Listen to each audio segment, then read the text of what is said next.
Hey yo, welcome to another edition of From the Bleachers Sports Show. Your buddy old pal Tom, and we're talking some NWA Power with 3 R's. From the latest episode, my thoughts, my comments, a couple of things I observed, things I liked, things I didn't like. I'll tell you what I did like. The titles mean something. When Colt Cabana was doing guest commentary, notice how the belt was propped. It wasn't on the table. It wasn't folded up where you can't see the whole belt. What it was placed on what it was almost like a title belt holder, or it was placed on the table where it was elevated and you're able to see the whole title. It was displayed. It wasn't like the title was laid, like it was meaningless, like it was a meaningless belt, like it was meaningless. The title is meaningful, and the way Colt Cabana did it showed that the title had meaning to him. Tell you what, I also like in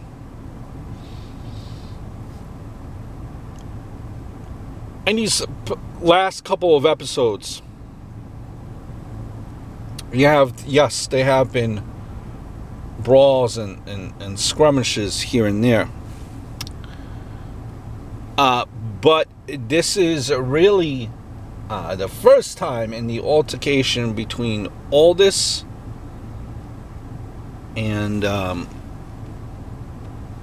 not Aldis, the altercation between Eli Drake and Ken Kennedy on the outside, being hit with a foreign object. And this is the first time he actually seen an attack like that, a brutal attack. And I think that's key too. That's important, because on these programs like AEW, WWE, SmackDown, you seem to have this, every other hour, these type of brutal attacks. So they don't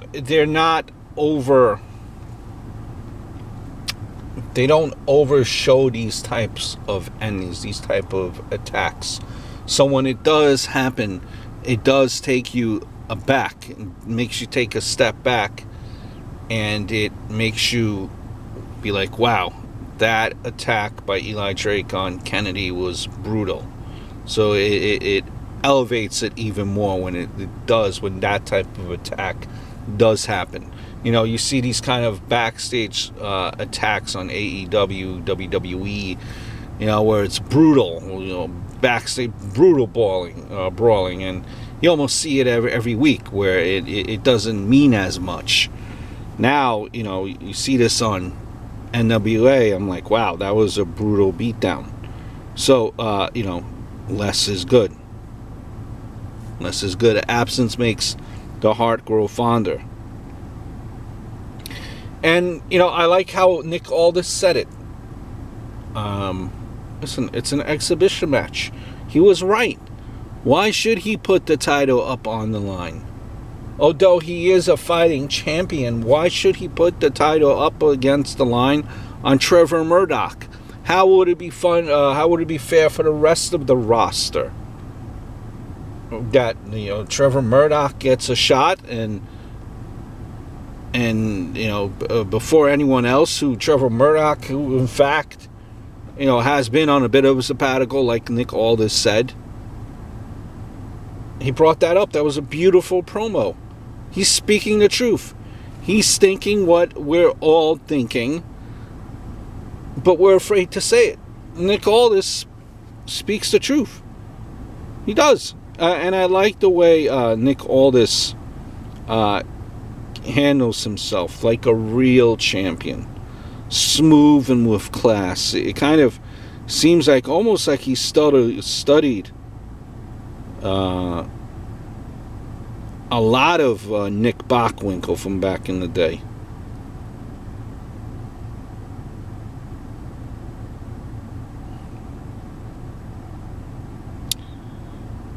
I think he's got a lot of that Bockwinkel vibe, actually.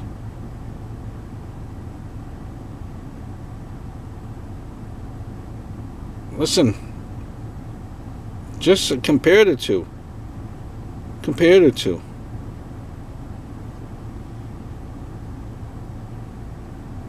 Classy professional wrestler. Now, is Nick Aldis a face or a heel? I don't know. I'm a little bit confused. And I think that's the beauty of it.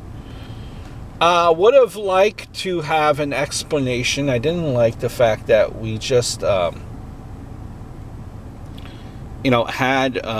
Aaron Stevens come back. Would have liked an explanation why he's back after he announced that he quit. Would have loved him back. Would have loved an explanation as to why he is back, rather. Rock and Roll Express have expressed that they are in line for a TV shot.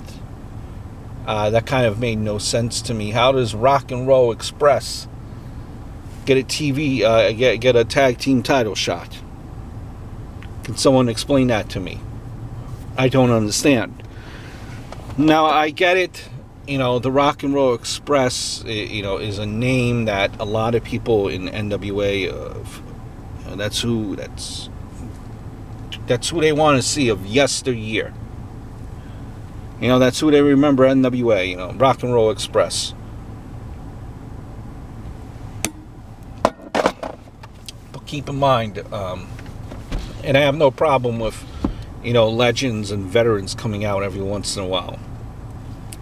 But to get a title shot for the NWA tag title, it doesn't sit right for me. It doesn't make any sense, quite honestly. Had a thought here.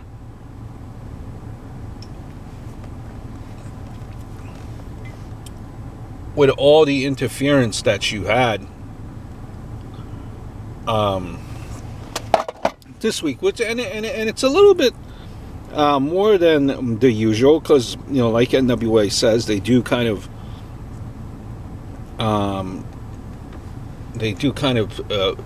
have all their problems solved in the ring. I did see a lot of back and forth, and just maybe throwing out an idea here.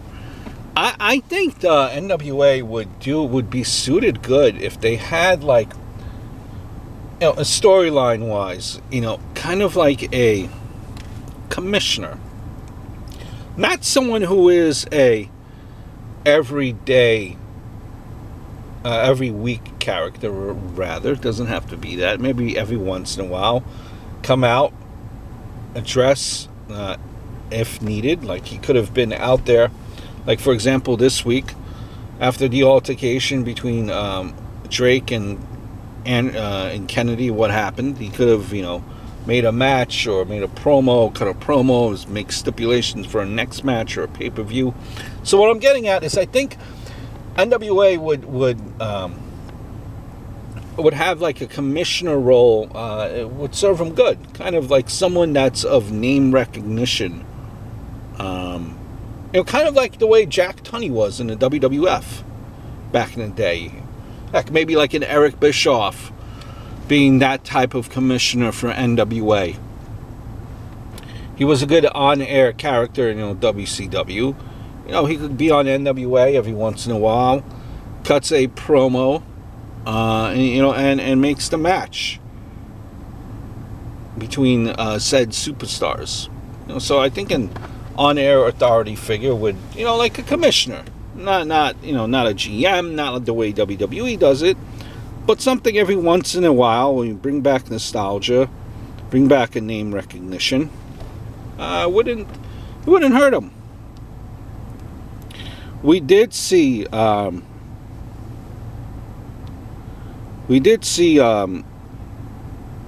Melina come back, make her appearance for the division, for the women's division.